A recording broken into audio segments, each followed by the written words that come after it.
സഹോദരങ്ങളെ, നാം ഏവരും മനസ്സിലാക്കിയതുപോലെ പവിത്രമായ ദിനങ്ങളിലൂടെ നാം കടന്നുപോയിക്കൊണ്ടിരിക്കുകയാണ്. അള്ളാഹുവിങ്കൽ സൽക്കർമ്മങ്ങൾക്ക് ഏറെ ശ്രേഷ്ഠകരവും അള്ളാഹുവിങ്കൽ ഇഷ്ടവുമായ ദിനരാത്രങ്ങളിലൂടെ കടന്നുപോയിക്കൊണ്ടിരിക്കുന്ന നമ്മൾ ഏതാനും ദിവസങ്ങൾ കഴിഞ്ഞാൽ നമ്മുടെ സഹോദരങ്ങൾ വിശുദ്ധമായ ഹജ്ജ് കർമ്മത്തിന്റെ നിർവഹണത്തിന് വേണ്ടി അതിൽ പ്രവേശിക്കുന്ന ദിവസമാണ് അടുത്തുകൊണ്ടിരിക്കുന്നത്. നമ്മുടെ ഒട്ടേറെ സഹോദരങ്ങൾ നാം അറിയുന്നവരും അറിയാത്തവരുമായി ലോകത്തിന്റെ അഷ്ടദിക്കുകളിൽ നിന്നും വിശുദ്ധ ഭൂമിയിൽ ആളുകൾ പ്രവഹിച്ച് അവിടെ നിറഞ്ഞുകൊണ്ടിരിക്കുകയാണ്. ആ സഹോദരങ്ങൾക്ക് മഖ്ബൂലും മബ്റൂറുമായ നിലക്ക് അനുഷ്ഠാനങ്ങൾ പൂർത്തിയാക്കി സന്തോഷത്തോടുകൂടി അവരുടെ ഗേഹങ്ങളിലേക്ക്, വീടുകളിലേക്ക്, കുടുംബങ്ങളിലേക്ക് മടങ്ങി വരുവാനുള്ള ആഫിയത്തും ദീർഘായുസ്സും അല്ലാഹു റബ്ബുൽ ആലമീൻ പ്രദാനം ചെയ്യുമാറാകട്ടെ എന്ന് ആമുഖമായി ദുആ ചെയ്യുകയാണ്. സഹോദരങ്ങളെ, വിശുദ്ധമായ ഈ ദിവസങ്ങൾ നമ്മെ സംബന്ധിച്ചിടത്തോളം ദുൽഹജ്ജ് 8 അത് ഹാജിമാർ മിനായിലേക്ക് ഇഹ്റാമിൽ പ്രവേശിച്ച് പുറപ്പെടുന്ന ദിവസമാണ്. അന്നാണ് ഹജ്ജ് കർമ്മങ്ങൾ തുടങ്ങുന്നത്. അന്ന് മിനായിൽ താമസിച്ച് പിറ്റേന്ന് പ്രഭാത നമസ്കാരത്തിന്റെ ശേഷം അവർ പുറപ്പെടുന്നത് അറഫാത്തിലേക്കാണ്. അന്ന് മഗ്രിബിന് സൂര്യാസ്തമനം പൂർത്തിയാകുവോളം അവിടെ നിന്ന് ശേഷം രാത്രി താമസിക്കുവാൻ വേണ്ടി മുസ്ദലിഫയിലേക്ക് നീങ്ങുന്നു. പിറ്റേന്ന് വീണ്ടും മിനായിലെത്തുന്നു. പ്രധാനപ്പെട്ട പല കർമ്മങ്ങളും അനുഷ്ഠിക്കുന്നു. മക്കയിലേക്ക് പോകുന്നു, തവാഫ് നിർവഹിക്കുന്നു, സഅയ് നിർവഹിക്കുന്നു, വീണ്ടും മിനായിൽ വരുന്നു. ബാക്കി ദിവസങ്ങൾ അവിടെ താമസിക്കുന്നു. നിശ്ചയിക്കപ്പെട്ട ദിവസങ്ങൾക്ക് ശേഷം വീണ്ടും മക്കയിലെത്തി വിദാഇന്റെ തവാഫ് നിർവഹിച്ച് ഹാജിമാർ മടങ്ങുന്നു. ഈ നിലക്ക് സമയബന്ധിതമായ കൃത്യനിഷ്ഠയോടുകൂടി നിർവഹിക്കേണ്ടുന്ന, നിയമങ്ങൾ പാലിച്ചുകൊണ്ട് മുന്നേറേണ്ടുന്ന, മര്യാദകൾ ലംഘിക്കാതെ അതിരി കവിയാതെ നിർവഹിക്കേണ്ടുന്ന മഹനീയമായ കർമ്മമാണ് ഹജ്ജ് എന്ന് പറയുന്നത്. ആ ദിവസങ്ങളിൽ ഏറെ പ്രാധാന്യമർഹിക്കുന്ന ഹജ്ജിന്റെ ജീവനും കാതലുമായി വിശേഷിപ്പിക്കപ്പെട്ടിട്ടുള്ള ദിനമാണ് യൗമ അറഫാത്ത്. അന്നത്തെ ദിവസം അറഫാത്തിൽ നിൽക്കാത്തവന്, അവിടെ അല്പസമയമെങ്കിലും കഴിച്ചുകൂട്ടാത്ത ഒരാൾക്ക് ഹജ്ജില്ല എന്ന സന്ദേശമാണ് റസൂൽ കരീം സല്ലല്ലാഹു അലൈഹി വസല്ലം പഠിപ്പിച്ചത്. അൽ ഹജ്ജു അറഫ. ഹജ്ജ് എന്ന് പറഞ്ഞാൽ അറഫയാണ്. ഏത് കർമ്മങ്ങളും ഹജ്ജിലുള്ള മറ്റു അനുഷ്ഠാന കർമ്മങ്ങൾക്കെല്ലാം പലപ്പോഴും ഒരാൾക്ക് സാധിക്കില്ലെങ്കിൽ അതിനൊക്കെ പരിഹാരങ്ങളുണ്ട്, കഫാറത്തുകളുണ്ട്, പ്രായശ്ചിത്തങ്ങളുണ്ട്. മറ്റൊരാളെ ഏൽപ്പിക്കാവുന്ന, വക്കാലത്ത് കൊടുത്തുകൊണ്ട് ചെയ്യിപ്പിക്കാവുന്ന അനുഷ്ഠാനങ്ങളുണ്ട്. എന്നാൽ അറഫാ ദിനത്തിലെ അറഫാത്തിലുള്ള ആ കഴിച്ചുകൂട്ടൽ, അന്ന് ദുൽഹജ്ജ് 9 ളുഹർ നമസ്കാരത്തിന്റെ ശേഷം, ഉച്ചയ്ക്ക് ശേഷം സൂര്യാസ്തമനം വരെ അവിടെ നിൽക്കേണ്ടുന്ന ആ സമയത്തിനിടക്ക് അല്പസമയമെങ്കിലും അറഫാത്തിൽ വന്നിട്ടില്ലാത്ത ഒരാൾക്ക് ഹജ്ജ് ബാത്തിലാകും. അതിന് മറ്റുള്ള കഫാറത്തുകളോ പരിഹാര മാർഗങ്ങളോ ഒന്നും തന്നെയില്ല. അതുകൊണ്ട് തന്നെ ഹജ്ജിനെത്തിയിട്ടുള്ള എത്ര ലക്ഷം സ്ത്രീ പുരുഷന്മാരുണ്ടോ എല്ലാവരും എത്തിയിരിക്കേണ്ടുന്ന മഹനീയമായ സ്ഥലമാണ് അറഫാത്ത് എന്ന് പറയുന്ന സ്ഥലം. അതുകൊണ്ട് വല്ല രൂപത്തിലും രോഗികളോ വളരെ പ്രയാസകരമായ സാഹചര്യത്തിലോ ഒക്കെയുള്ള അവസ്ഥയിലാണ് ഇഹ്റാമിൽ പ്രവേശിച്ചതിന്റെ ശേഷം ഒരു ഹാജിയെങ്കിലും അദ്ദേഹത്തെ ഹോസ്പിറ്റലിൽ തന്നെ കിടത്താറല്ല പതിവുള്ളത്. നിയമത്തിന്റെ ഗൗരവം പാലിച്ചുകൊണ്ട് കൃത്യമായ അതിനുവേണ്ട ഒരുക്കങ്ങളോടുകൂടി ICUവിൽ കിടക്കുന്നവർ രോഗിയാണെങ്കിൽ പോലും അതിനുവേണ്ട മൊബൈൽ IC യൂണിറ്റിലൂടെ ആ അറഫാത്തിന്റെ മൈതാനിയിൽ ആ വാഹനം കൊണ്ടുവന്ന് പാർക്ക് ചെയ്ത് അവിടെ ഹാജി ഉണ്ടായിരിക്കും. എത്ര വലിയ രോഗിയാണെങ്കിലും ആസന്ന നിലയിലാണെങ്കിൽ പോലും ഇതിന്റെ ഗൗരവവും അതിന്റെ പ്രാധാന്യവുമാണ് നമുക്ക് ആ മനസ്സിലാക്കി തരുന്നത്. ലോക മുസ്ലിമീങ്ങൾ മുഴുവനും സർവശക്തനായ അള്ളാഹുവിന്റെ ആ ഏകത്വത്തെ പ്രഖ്യാപിക്കുന്ന റസൂൽ കരീം സല്ലല്ലാഹു അലൈഹി വസല്ലം പറഞ്ഞില്ലേ, അഫ്ളലു ദുആഇ ദുആഉ യൗമി അറഫ. അറഫാ ദിനത്തിലെ പ്രാർത്ഥന ഏറ്റവും ശ്രേഷ്ഠകരമായ കാര്യമാണ്. അത് പറഞ്ഞ നബി സല്ലല്ലാഹു അലൈഹി വസല്ലം കൂട്ടിച്ചേർത്തു, അഫ്ളലു മാ ഖുൽതു അന വന്നബിയ്യൂന മിൻ ഖബ്ലി ലാ ഇലാഹ ഇല്ലല്ലാഹ് വഹ്ദഹു ലാ ശരീക ലഹ് ലഹുൽ മുൽക് വലഹുൽ ഹംദ് വഹുവ അലാ കുല്ലി ഷൈഇൻ ഖദീർ. നമുക്കറിയാം, അതിന്റെ ആശയം വിശദീകരിക്കേണ്ടതില്ല. സർവ്വലോക പരിപാലകനായ അല്ലാഹു റബ്ബുൽ ആലമീൻ, അവൻ മാത്രമാണ് പ്രാർത്ഥിക്കപ്പെടാനും ആരാധിക്കപ്പെടാനും യോഗ്യനും അർഹനുമായ ഒരേ ഒരു ശക്തി എന്ന തൗഹീദിന്റെ കൃത്യമായ പ്രഖ്യാപനം മുഴക്കിക്കൊണ്ട് സർവശക്തനായ അല്ലാഹുവിങ്കലേക്ക് ഇരു കരങ്ങളും ഉയർത്തിക്കൊണ്ട് എല്ലാവിധത്തിലുള്ള കാര്യങ്ങളിലേക്കും അവനിൽ തവക്കുലാക്കിക്കൊണ്ട് അവനെ ഭരമേൽപ്പിച്ചുകൊണ്ട് അവനോട് സങ്കടം പറഞ്ഞുകൊണ്ട് കണ്ണുനീരൊലിപ്പിച്ചുകൊണ്ട് തൗബാ മനസ്ഥിതിയോടുകൂടി വളരെയേറെ സമയം ഹാജിമാര് കഴിച്ചുകൂട്ടുന്ന ദിനം പിശാച്ച് വല്ലാതെ വെപ്രാളപ്പെടുന്ന ദിവസമാണ്. പിശാച്ചിന് വല്ലാത്ത വിഷമം തോന്നുന്ന ദിവസമാണ്. കാരണം ജനമനസ്സുകളിൽ നിന്ന് ഹിദായത്തിന്റെ വെള്ളി വെളിച്ചത്തെ തട്ടിത്തെറിപ്പിക്കുവാനുള്ള നാനാവിധത്തിലുള്ള ശ്രമങ്ങളുമായി അധ്വാനം ചെയ്തുകൊണ്ടിരിക്കുന്ന അവന് സർവശക്തനായ അല്ലാഹുവിന്റെ മുമ്പിലുള്ള അടിമകളുടെ ആ നൃത്തം, അവരുടെ ആ കേഴൽ, അവരുടെ ആ പ്രാർത്ഥന, അവരുടെ ആ തൗഹീദി പ്രഖ്യാപനം സഹിക്കാവുന്നതിലും അപ്പുറമാണ്. അതേ അവസരത്തിൽ വിശ്വാസികൾ മുഴുവനും വളരെയേറെ ആനന്ദത്തോടെ അതിലേറെ ഭക്തി നിർഭരമായ ഒരവസ്ഥയിൽ തങ്ങളുടേതായ എല്ലാ കാര്യങ്ങളും സർവശക്തനിൽ ഭരമേൽപ്പിച്ച് തൗബ ചെയ്തുകൊണ്ട് അള്ളാഹുവിങ്കിലേക്ക് വിനയവും മടക്കവും കാണിക്കുന്ന ഒരു ദിവസമാണല്ലോ അത്. റസൂൽ കരീം സല്ലല്ലാഹു അലൈഹി വസല്ലമിന്റെ വിടവാങ്ങൽ ഹജ്ജിൽ അവിടുന്ന് അറഫ പ്രഭാഷണത്തിൽ വളരെ കൃത്യമായി ഒരുപാട് കാര്യങ്ങൾ ലോകത്തെ പഠിപ്പിച്ചിട്ടുണ്ട്. വളരെ പ്രസിദ്ധമായ ഒരു പ്രഭാഷണമാണ് റസൂൽ സല്ലല്ലാഹു അലൈഹി വസല്ലം അന്ന് നിർവഹിച്ചത്. അന്ന് എടുത്തു പറഞ്ഞ വളരെ പ്രാധാന്യമർഹിക്കുന്ന ചില കാര്യങ്ങൾ നാം മനസ്സിലാക്കേണ്ടതുണ്ട്. അവിടുന്ന് പറഞ്ഞു, അയ്യുഹന്നാസ് ഇന്ന ദിമാഅക്കും വ അംവാലക്കും ഹറാമിൻ അലൈക്കും കഹുർമതി യൗമിക്കും ഹാദാ ഫീ ശഹരിക്കും ഹാദാ ഫീ ബലദിക്കും ഹാദാ.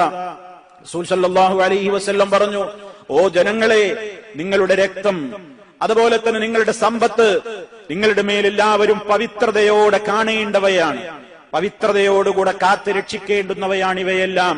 മറ്റൊരു റിപ്പോർട്ടിൽ റസൂൽ സല്ലല്ലാഹു അലൈഹി വസല്ലം പറഞ്ഞത്, കുല്ലുൽ മുസ്ലിമി അലൽ മുസ്ലിമി ഹറാം ദമുഹു വമാലുഹു വഇർദുഹു. ഒരു മുസ്ലിമിന് മറ്റൊരു മുസ്ലിമിന് എല്ലാ മുസ്ലിമീങ്ങളും ആദരവോടെ കാത്തു സൂക്ഷിക്കേണ്ടതും ഗൗരവത്തോടെ അതിന്റെ നിയമങ്ങൾ ലംഘിക്കാതെ വളരെയേറെ ശ്രദ്ധയോടെ നിലനിർത്തേണ്ടുന്ന കാര്യങ്ങളാണ് തന്റെ രക്തം, അതുപോലെ തന്നെ തന്റെ സമ്പത്ത്, തന്റെ അഭിമാനം. നബി സല്ലല്ലാഹു അലൈഹി വസല്ലം ഇവക്കൊക്കെ പവിത്രത പറഞ്ഞത് കഹുർമതി യൗമിക്കും ഹാദാ, ഇതാ ഈ ദിവസത്തിന്റെ പവിത്രത പോലെ, ഫീ ശഹരിക്കും ഹാദാ, ഈ മാസത്തിന്റെ പവിത്രത പോലെ, ഈ മാസത്തിലെ പവിത്രത പോലെ, ഫീ ബലദിക്കും ഹാദാ, മക്ക രാജ്യത്തിന്റെ പവിത്രത പോലെ. അല്ലാഹു റബ്ബുൽ ആലമീൻ പവിത്രത കൽപ്പിച്ച മക്ക രാജ്യം, ദുൽഹജ്ജ് മാസം, അതേ അറഫ ദിനം, ആ നിലക്കൊക്കെയുള്ള മഹനീയമായ ഒട്ടേറെ പ്രാധാന്യങ്ങൾ അർഹിക്കുന്ന ഗൗരവപ്പെട്ട കാര്യങ്ങൾ എടുത്തുകൊണ്ട് അതിന്റെ പവിത്രത പോലെ മാനിക്കപ്പെടുകയും ആദരിക്കപ്പെടുകയും ബഹുമാനിക്കപ്പെടുകയും ചെയ്യേണ്ടവയാണ് മുസ്ലിമീങ്ങളെ. രക്തം, ധനം, അഭിമാനം എന്ന് റസൂൽ സല്ലല്ലാഹു അലൈഹി വസല്ലം പറഞ്ഞു. അവിടെ സമൂഹത്തോട് പഠിപ്പിച്ചു, ഇന്ന റബ്ബക്കും വാഹിദ് വ ഇന്ന അബാക്കും വാഹിദ്. നിങ്ങളുടെ റബ്ബ്, സർവശക്തനായ റബ്ബ്, അവൻ ഏകനാണ്, നിങ്ങളുടെ ഒക്കെ പിതാവ് ഒന്നാണ്. അല്ലാഹുവിന്റെ അടുക്കൽ നിങ്ങളിൽ ഏറ്റവും കൂടുതൽ ആദരണീയൻ, ഏറ്റവും സൂക്ഷ്മതയോടുകൂടി ആരാണോ ജീവിക്കുന്നത് അവനാണെന്ന് റസൂൽ സല്ലല്ലാഹു അലൈഹി വസല്ലം പഠിപ്പിക്കുകയാണ്. ഇതിലൂടെ ഇന്ന് കൊലപാതകങ്ങൾ വർദ്ധിച്ചു വരുന്ന ഒരു കാലഘട്ടം, സാമ്പത്തികമായി തീരെ ശ്രദ്ധയില്ലാതെ അഴിമതികളുടെയും കവർച്ചകളുടെയും കൊള്ളകളുടെയും കൊലപാതകങ്ങളുടെയും ഒരു കാലഘട്ടം, മനുഷ്യന്റെ അഭിമാനത്തിന് യാതൊരു വിലയും കൽപ്പിക്കാതെ അവന്റെ അഭിമാനത്തെ നടുറോട്ടിൽ സമൂഹത്തിനിടയിൽ പിച്ചിക്കീറപ്പെടുന്ന ഒരു കാലഘട്ടം റസൂൽ സല്ലല്ലാഹു അലൈഹി വസല്ലം ഓർമ്മപ്പെടുത്തിയിരിക്കുകയാണ്. പവിത്രതയെയാണ് ഈ പിച്ചിക്കീറപ്പെടുന്നത്. വിശുദ്ധ കഅബയെ, മക്കയെ അപമാനിക്കും പോലെ, അതേ വിശുദ്ധമായ മാസത്തെ അപമാനിക്കും പോലെ, വിശുദ്ധ ദിനത്തെ അല്ലാഹ് ആദരിച്ച ദിനത്തെ അവഹേളിക്കും പോലെ അവഹേളനവും അപമാനിക്കലുമായി തീരും ഈ കാര്യങ്ങളിലുള്ള ശ്രദ്ധക്കുറവ്, ഈ കാര്യങ്ങളിലുള്ള അതിർലംഘനമെന്ന് റസൂലുള്ളാഹി സ്വല്ലല്ലാഹു അലൈഹി വസല്ലം നമുക്ക് പഠിപ്പിച്ചു തന്നു. അതേപോലെ തന്നെ അവിടുത്തെ പ്രഭാഷണത്തിൽ അവിടുന്ന് പറഞ്ഞൊരു കാര്യമായിരുന്നു, അലാ വസ്തൗസൂ ബിന്നിസാഇ ഖൈറാ, സ്ത്രീകളുടെ കാര്യത്തിൽ നിങ്ങൾ വളരെയേറെ ശ്രദ്ധിക്കണേ. നിങ്ങൾ അവരോട് വളരെ നല്ല നിലക്ക് ഗുണകാംക്ഷ നിർഭരമായ മനസ്സോടുകൂടി അവര് നന്നാകണമെന്ന നിലക്ക്, അവര് നിങ്ങളുടെ ഒരു ഭാഗമാണെന്ന നിലക്ക് നിങ്ങൾ അവരോട് വർത്തിക്കണം നല്ല നിലക്ക് എന്ന് റസൂൽ സല്ലല്ലാഹു അലൈഹി വസല്ലം പറഞ്ഞു. ഒരു സ്ത്രീ മാതാവെന്ന നിലക്കുള്ള അവൾക്ക് കിട്ടേണ്ടുന്ന ആദരവ്, അതുപോലെ തന്നെ ഒരു മകൾ എന്ന നിലക്ക് രക്ഷിതാവിങ്കൽ കിട്ടുന്ന പരിഗണന, അതിന്റെ മഹത്വം, ഒരു സഹോദരി എന്ന നിലക്ക് കിട്ടുന്ന മഹത്വം, അതുപോലെ തന്നെ ഒരു ഭാര്യ, ഒരു ഇണ എന്ന നിലക്ക് ഭർത്താവിൽ നിന്ന് കിട്ടേണ്ടുന്ന അവകാശങ്ങൾ, ഈ കാര്യങ്ങളിലെല്ലാം വളരെയേറെ മഹത്വവും ആദരവും ഒരുപാട് പ്രത്യേകതകളും നൽകിക്കൊണ്ട് അനുഗ്രഹിക്കപ്പെട്ടിട്ടുള്ള ഒരു വിഭാഗമാണ് സ്ത്രീ സമൂഹം. ആ സമൂഹത്തിന്റെ കാര്യത്തിൽ നിങ്ങൾ അല്ലാഹുവിനെ സൂക്ഷിക്കണേ, അവരോട് നല്ല നിലക്ക് വർത്തിക്കണേ എന്നിങ്ങനെ മനുഷ്യന്റെ ധനം, രക്തം, ജീവൻ ഇതൊക്കെ പറഞ്ഞതുപോലെ സമൂഹത്തിന്റെ പകുതിയായ സ്ത്രീ സമൂഹത്തിന്റെ കാര്യത്തിൽ നിങ്ങൾ അശ്രദ്ധയുള്ളവരാകരുത്. അവരുടെ കാര്യത്തിൽ നിങ്ങൾ വളരെയേറെ ശ്രദ്ധ പുലർത്തണം. അതിലും നിങ്ങൾ അതിർലംഘിക്കരുത്, നിയമലംഘനം നടത്തരുത് എന്ന് റസൂൽ സല്ലല്ലാഹു അലൈഹി വസല്ലം പറഞ്ഞു. അതുപോലെ തന്നെ സുഹൃത്തുക്കളെ, റസൂൽ സല്ലല്ലാഹു അലൈഹി വസല്ലമിന്റെ വിടവാങ്ങൽ ഹജ്ജിൽ അവിടുന്ന് ഓരോ അനുഷ്ഠാന കാര്യങ്ങളും ഇങ്ങനെ സമൂഹത്തിന് പഠിപ്പിച്ചു കൊടുക്കുന്നതിനിടയിൽ റസൂൽ സല്ലല്ലാഹു അലൈഹി വസല്ലമിനോട് പല സഹാബിമാരും പല ചോദ്യങ്ങളും ഇങ്ങനെ ചോദിച്ചിരുന്നു, സംശയങ്ങൾ ഇങ്ങനെ ഇടക്ക് ചോദിച്ചിരുന്നു. അപ്പോ ദുൽഹജ്ജ് 10 ചെയ്യേണ്ടുന്ന പല കർമ്മങ്ങളുണ്ട്.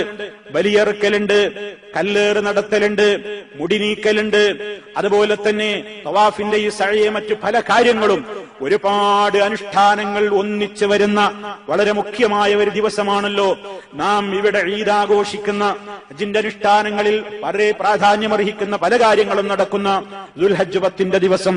ആ ദിനത്തിൽ റസൂൽ സല്ലല്ലാഹു അലൈഹി വസല്ലമിനോട് പല സഹാബിമാരും പല കാര്യങ്ങളും ചോദിച്ചു. ഞാൻ നബിയെ ഇന്ന കാര്യം ചെയ്യുന്നതിന്റെ മുമ്പ് ഈ കാര്യമാണ് ചെയ്തത്, ഈ കാര്യം ചെയ്യുന്നതിന്റെ മുമ്പ് ഞാൻ ഈ കാര്യമാണ് നിർവഹിച്ചത്, തെറ്റുണ്ടോ, കുഴപ്പമുണ്ടോ എന്നിങ്ങനെ റസൂൽ സല്ലല്ലാഹു അലൈഹി വസല്ലമിനോട് ചോദിക്കപ്പെട്ടതിനെ സംബന്ധിച്ച് റിപ്പോർട്ട് ചെയ്യപ്പെട്ടതിൽ കാണാം, മാ സുഇല സല്ലല്ലാഹു അലൈഹി വസല്ലം യൗമഇദിൻ അൻ ശൈഇൻ ഖുദ്ദിമ വലാ ഉഖിറ ഇല്ലാ ഖാല ഇഫ്അൽ വലാ ഹറജ, ഇഫ്അൽ വലാ ഹറജ. ഇങ്ങനെ ചോദിക്കപ്പെട്ടിട്ടുള്ള വിഷയങ്ങളിലൊക്കെ റസൂൽ സല്ലല്ലാഹു അലൈഹി വസല്ലം ജനത്തോടന്ന് പറഞ്ഞത്, നിങ്ങൾ ചെയ്തോളൂ, കുഴപ്പമില്ല, പ്രവർത്തിച്ചോളൂ, തെറ്റില്ല, ആവട്ടെ, അങ്ങനെ ആവട്ടെ എന്നാണ് റസൂൽ സല്ലല്ലാഹു അലൈഹി വസല്ലം മറുപടി കൊടുത്തത്. അഥവാ അതിലൂടെ റസൂൽ സല്ലല്ലാഹു അലൈഹി വസല്ലം ഒരു തത്വം ലോകത്തിന് പഠിപ്പിച്ചു കൊടുക്കുകയാണ്. ഇസ്ലാമിൽ ഇളവുള്ള, ഇസ്ലാമിൽ അനുവദിക്കപ്പെട്ട കാര്യങ്ങളിൽ, ആ ഓരോ കാര്യങ്ങളിലും സമൂഹത്തിന് പ്രയാസകരമായ കാര്യങ്ങൾ വരുന്ന വിഷയങ്ങളിൽ, നിയമത്തിന്റെ പഴുതുകൾ അനുവദിക്കുന്ന കാര്യങ്ങളിൽ അവിടെ കാർക്കശ്യം പറഞ്ഞു കൊടുക്കാതെ അവർക്ക് അനുയോജ്യമായ നിലക്ക് ഇസ്ലാമിന്റെ അനുവദനീയതകളെ അവർക്ക് പരിചയപ്പെടുത്തി കൊടുക്കണം. അവരെ പ്രയാസപ്പെടുത്തരുത്. നിങ്ങൾ സമൂഹത്തിന് സന്തോഷ വാർത്ത അറിയിക്കുന്നവരാകണം, വെറുപ്പിക്കുന്നവരാകരുത്. നിങ്ങൾ എളുപ്പം പറഞ്ഞു കൊടുക്കണം, ഇസ്ലാം എളുപ്പമാണ്, ഇസ്ലാം പ്രയാസകരമല്ല എന്നതിലേക്കുള്ള ഏതെല്ലാം ഇസ്ലാമിന്റെ നിയമങ്ങളുണ്ടോ, പ്രയാസപ്പെടുന്ന ആളുകൾക്ക് അനുഷ്ഠിക്കാവുന്ന കാര്യങ്ങളുണ്ടോ, അതൊക്കെ സമൂഹത്തിന് പരിചയപ്പെടുത്തി കൊടുത്ത് ഇസ്ലാം എളുപ്പമാണ്, ഇസ്ലാമിക അനുഷ്ഠാനങ്ങൾ മനുഷ്യനെ ബുദ്ധിമുട്ടിക്കാൻ ഉദ്ദേശിച്ചുകൊണ്ടുള്ളതല്ല എന്ന ഒരു മഹനീയമായ സന്ദേശം ആയിഷ റളിയല്ലാഹു തആല അൻഹ റിപ്പോർട്ട് ചെയ്തിട്ടുണ്ട്. അവർ പറയുകയാണ്, മാ ഖുയ്യിറ റസൂലുള്ളാഹി സ്വല്ലല്ലാഹു അലൈഹി വസല്ലമ ബൈന അംറൈനി ഇല്ലാ അഖദ ഐസറഹുമാ മാ ലം യകുൻ ഇസ്മാ. ബുഖാരി മുസ്ലിമും സംയുക്തമായി റിപ്പോർട്ട് ചെയ്തിട്ടുള്ള ഹദീസിൽ കാണാം, റസൂൽ സല്ലല്ലാഹു അലൈഹി വസല്ലമിന് 2 കാര്യങ്ങളിൽ ഏത് ചെയ്യാമെന്ന് അതേ അനുവാദവും തെരഞ്ഞെടുപ്പിന് സ്വാതന്ത്ര്യവും നൽകപ്പെട്ടാൽ തെറ്റല്ലെങ്കിൽ അതിലെ എളുപ്പമുള്ളത് റസൂൽ സല്ലല്ലാഹു അലൈഹി വസല്ലം സ്വീകരിക്കാതിരുന്നിട്ടില്ല. അപ്പോ ഇസ്ലാമികമായ നിയമങ്ങളിൽ സമൂഹത്തിന് കാർക്കശ്യമായ കാര്യങ്ങൾ പറഞ്ഞു കൊടുക്കേണ്ടതില്ലാത്ത കാര്യങ്ങളിൽ കർശനത സ്വീകരിക്കരുത്, അതിലെ അവസ്ഥകൾ വിശദീകരിച്ചു കൊടുക്കേണ്ടതുണ്ട് എന്ന ഒരു സന്ദേശം ഇതിലൂടെ റസൂൽ സല്ലല്ലാഹു അലൈഹി വസല്ലം നടത്തിയിരിക്കുകയാണ്. അതേപോലെ തന്നെ അല്ലാഹുവിന്റെ റസൂൽ സല്ലല്ലാഹു അലൈഹി വസല്ലം എന്തു പറഞ്ഞു? അവിടുന്ന് എറിയാനുള്ള ജംറകളിൽ എറിയാനുള്ള കല്ല് പെറുക്കിയെടുക്കാൻ വേണ്ടി റസൂൽ സല്ലല്ലാഹു അലൈഹി വസല്ലം യാത്ര ചെയ്യുന്ന ഒട്ടകപ്പുറത്ത് ഇരുന്നു കൊണ്ട് സഹാബിയോട് കൽപ്പിക്കുകയാണ്. ഫദ്ൽ ഇബ്നു അബ്ബാസ് റളിയല്ലാഹു അൻഹുവിനോട് പറഞ്ഞു എന്ന റിപ്പോർട്ടിൽ നമുക്ക് കാണാം, ഉൽഖുതുലി ഹസ, എനിക്കറിയാനുള്ള കല്ലുകൾ പെറുക്കിയെടുത്തു തരൂ. അങ്ങനെ അങ്ങനെ സ്വഹാബി ഇബ്നു അബ്ബാസ് റളിയല്ലാഹു അൻഹു റസൂൽ സല്ലല്ലാഹു അലൈഹി വസല്ലമിനെ എറിയാനുള്ള 7 കല്ലുകൾ പെറുക്കി കൊടുത്തു. ആ കല്ലുകൾ കടലമണിയോളം വലിപ്പത്തിലുള്ള ചെറിയ കൊച്ചു കൊച്ചു കല്ലുകൾ. ആ കല്ലുകൾ ഇങ്ങനെ നബി സല്ലല്ലാഹു അലൈഹി വസല്ലമിന് ഞാൻ കൊടുത്തപ്പോൾ അത് അവിടുന്ന് കയ്യിലിട്ട് അങ്ങോട്ടും ഇങ്ങോട്ടും ഇങ്ങനെ നോക്കി. എന്നിട്ട് പറഞ്ഞു, ഇതുപോലത്തെ കല്ലുകൾ കൊണ്ടാണ് നിങ്ങൾ എറിയേണ്ടത്, ഇതുപോലത്തെ കല്ലുകൾ കൊണ്ടാണ് നിങ്ങൾ എറിയേണ്ടത്. ഇത് പറഞ്ഞതിന്റെ ശേഷം റസൂൽ സല്ലല്ലാഹു അലൈഹി വസല്ലം കൂട്ടിച്ചേർത്തു, യാ അയ്യുഹന്നാസ് ഇയ്യാകും വൽ ഗുലുവ ഫിദ്ദീൻ ഫഇന്നഹു അഹ്ലക മൻ കാന ഖബ്ലകും അൽ ഗുലുവ ഫിദ്ദീൻ. ഓ വിശ്വജനങ്ങളെ, നിങ്ങൾ മതത്തിൽ അതിരുകവിയുന്നതിനെ സൂക്ഷിക്കണേ. മതത്തിൽ അതിരുകവിയരുത്. നിങ്ങളുടെ മുമ്പുള്ളവർ മതത്തിൽ അതിരുകവിഞ്ഞതാണ് അവരുടെ നാശത്തിന് ഹേതുവായത് എന്ന് റസൂൽ സല്ലല്ലാഹു അലൈഹി വസല്ലം ഇതിലൂടെ കൂട്ടിച്ചേർത്തു. ഇവിടെ എന്താണ് പഠിപ്പിക്കുന്നത്? ഇസ്ലാമിന്റെ നിയമങ്ങളെ കണിശതയുള്ളയിടത്ത് കണിശതമായി പറയുക, രണ്ടെണ്ണത്തിന് സ്വാതന്ത്ര്യമുള്ളയിടത്ത് രണ്ടെണ്ണത്തിനും സ്വാതന്ത്ര്യമുണ്ടെന്ന് പറയുക. ഈ നിലക്കുള്ള ഏതെല്ലാം വിഷയങ്ങളുണ്ടോ അവയിലെല്ലാം ഗൗരവമായി ഇസ്ലാമിന്റെ കാര്യങ്ങളെ സംബന്ധിച്ച് കൃത്യമായി പറഞ്ഞു കൊടുക്കണം.